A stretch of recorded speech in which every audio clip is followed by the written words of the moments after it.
Hi all, welcome to Vedant Parthiban YouTube channel. இன்றைக்கி simple super and ஈஸியான recipe cauliflower 65, அதாவது கோபி 65 எப்படி பண்ணுறதுன்னு பார்க்கலாம் வாங்க.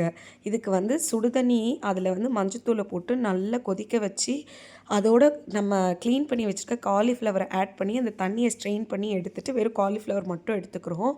அதோடு வந்து பார்த்திங்கன்னா சிக்கன் 65 அப்படி இல்லைனா கோபி 65 மசாலாவை வந்து நல்லா ஆட் பண்ணிக்கிறோம். இதுதான் பேஸ் மசாலா. அதோட பைண்டிங் ஏஜென்ட்டுக்காக நம்ம வந்து கார்ன்ஃப்ளவர் சேர்க்குறோம். இது கொஞ்சம் நம்ம நல்லா நிறையவே சேர்த்துக்கலாம், 2 to 3 ஸ்பூன்ஸ்.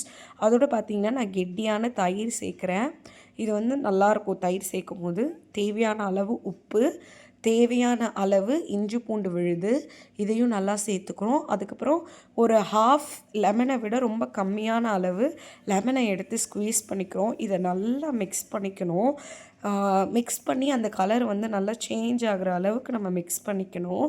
ஏன்னா மிக்ஸ் பண்ணினதுக்கப்புறம் நம்ம போட்டு எடுத்தால் தான் அது நல்ல டேஸ்ட்டாக இருக்கும். இந்த மாதிரி மிக்ஸ் பண்ணிக்கணும். நீங்கள் இதை உடனேவும் பொரித்து எடுக்கலாம், அப்படி இல்லைனா ஃப்ரிட்ஜில் வச்சு கொஞ்சம் நேரம் கழித்து கூட யூஸ் பண்ணலாம், டேஸ்ட்டாகவே இருக்கும். இப்போ வந்து நான் உடனே தான் பொரித்து காமிக்க போகிறேன். இதோட ஃப்ரெஷ்ஷாக இருக்க கருவேப்பிலையை ஆட் பண்ணிக்கிறோம். அது செம்ம டேஸ்ட்டாக இருக்கும். ஒரு கடாயில் வந்து எண்ணெயை ஊற்றி நல்லா தேவையான அளவு சூடு பண்ணிக்கிறோம். சூடு பண்ண எண்ணெய் ஆனதுக்கப்புறமா அதில் வந்து நம்ம மிக்ஸ் பண்ணி வச்சுருக்க காலிஃப்ளவரை மிதமான ஒரு சிம்மில் வச்சு பொரித்து எடுக்க போகிறோம். இது வந்து பொரித்து எடுத்துட்டோன்னா சூப்பரான கோபி 65, அதாவது காலிஃப்ளவர் 65 நம்மளுக்கு ரெடி ஆகிடுச்சு.